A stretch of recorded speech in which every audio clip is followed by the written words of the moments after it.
Viewers, এই মুহূর্তে অবস্থান করছি গাজীপুরের একটি ঐতিহ্যবাহী পুরাতন রেলওয়ে স্টেশন জয়দেবপুর রেলওয়ে স্টেশনে।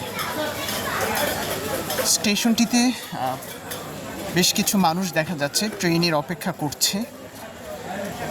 বিশেষ করে এই জয়দেবপুর রেলওয়ে স্টেশন থেকে উত্তরবঙ্গগামী যে ট্রেনগুলো রয়েছে সেগুলো এখান থেকে চলে। বিশেষ করে জয়দেবপুর থেকে ময়মনসিংহ, জয়দেবপুর থেকে রাজশাহী এবং জয়দেবপুর থেকে খুলনাগামী ট্রেনগুলো মূলত এই রুট দিয়ে চলে।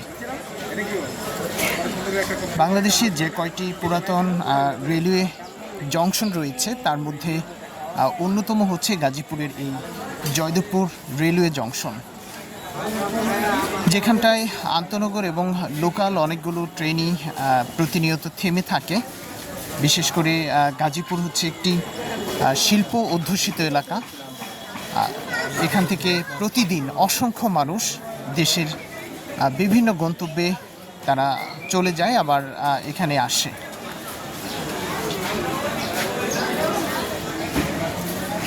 দেখেন, মানে সুন্দর একটা স্টেশন।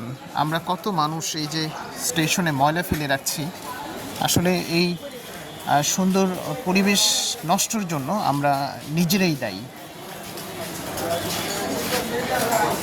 এই তুমি ব্যবসা করো, তুমি বিক্রি করো না?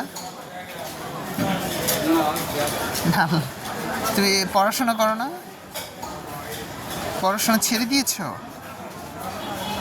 স্কুলে গিয়েছো কখনো? 5 পর্যন্ত গেছো? তোমার দেশের বাড়ি কোথায়? ময়মনসিংহ। এখানে কার সাথে আছো? নানির সাথে আছো না? বাবা মা আছে? ও, স্কুলে কি মানে পড়তে মন চায় না? হ্যাঁ,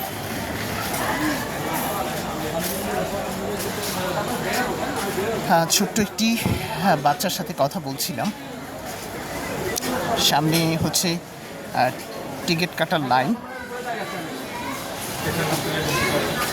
এখান থেকে হচ্ছে মূলত ট্রেনের টিকিটগুলো কাটা হয় এবং উপরে হচ্ছে প্ল্যাকার্ডে যে ট্রেনগুলো কখন কোথায় এবং কোন ট্রেনগুলো থামে সেগুলো দেয়া আছে একটি বিলবোর্ডের মধ্যে। কুকুর ঘুমিয়ে আছে স্টেশনে।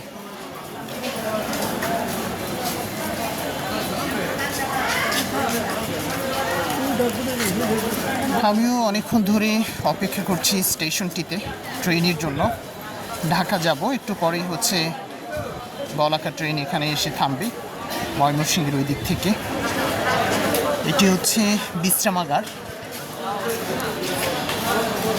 আর সামনে হচ্ছে টিসি অফিস, কর্তব্যরত স্টেশন মাস্টারের অফিস হচ্ছে এটি। তো ভিউয়ার্স, গাজীপুরের ঐতিহ্যবাহী রেলওয়ে স্টেশন জয়দেবপুর থেকে বিদায় নিচ্ছি। ভালো থাকুন, সুস্থ থাকুন, আল্লাহ হাফেজ।